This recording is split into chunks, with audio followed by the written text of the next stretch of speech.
நண்பர்கள் அனைவருக்கும் வணக்கம்.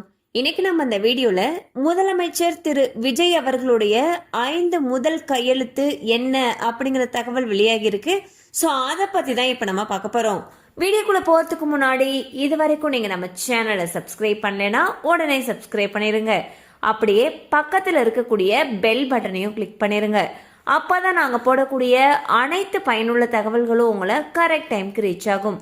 இப்ப வாங்க வீடியோக்குள்ள போலாம். சோ தற்பொழுது தமிழக அரசியல்ல மிக பெரும் கட்சியாக உருவெடுத்திருக்கக்கூடிய விஜய் அவர்களுடைய தாவேகா கட்சி விரைவில் தமிழகத்துல ஆட்சி அமைக்கிறதுக்கு இருக்காங்க.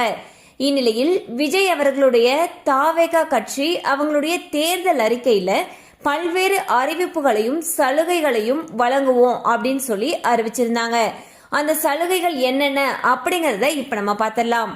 அந்த வகையில் டிவிகே கட்சி பாத்தீங்கன்னா அவங்களுடைய தேர்தல் அறிக்கையில பெண்களை கவரும் வகையில பலவிதமான திட்டங்களை அறிவிச்சிருந்தாங்க. அந்த வகையில குடும்ப தலைவிகளுக்கு மாதந்தோறும் 2500 ரூபாய் உதவித்தொகை வழங்கப்படும் சொல்லியிருந்தாங்க.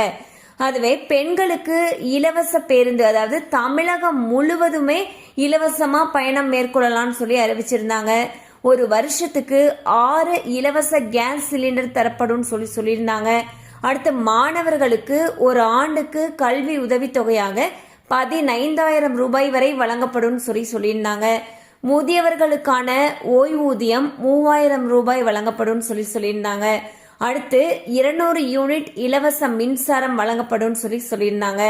பெண்கள் பாதுகாப்பு படையில இருக்கிறவங்களுக்கு வட்டியில்லா கடனாக 5 லட்சம் ரூபாய் வரைக்கும் வழங்கப்படும் சொல்லியிருந்தாங்க.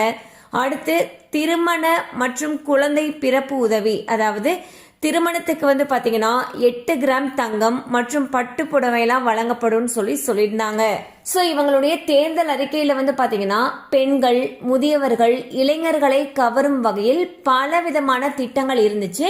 அந்த வகையில விஜய் அவர்கள் முதல்வராக பதவியேற்றவுடன் முதல் கையெழுத்தா மகளிருக்கான உரிமை தொகை, மகளிருக்கு தமிழகம் முழுவதும் இலவச பேருந்து பயணம், விவசாய கடன் தள்ளுபடி மற்றும் வேலையில்லா பட்டதாரிகளுக்கு உதவித்தொகை போன்ற கோப்புகள்ல கையெழுத்திடுவார் என்று எதிர்பார்க்கப்படுகிறது. கண்டிப்பா அந்த அப்டேட் உங்களுக்கு பயனுள்ளதா இருந்திருக்கும் நம்புறோம். மேலும் இது போல அப்டேட்ஸ் உங்களை உடனே ரீச் ஆகணும்னு நினைச்சீங்கன்னா நம்ம சேனலோட தொடர்ந்து இணைந்திருங்கள். தேங்க்யூ ஃபார் வாட்சிங்.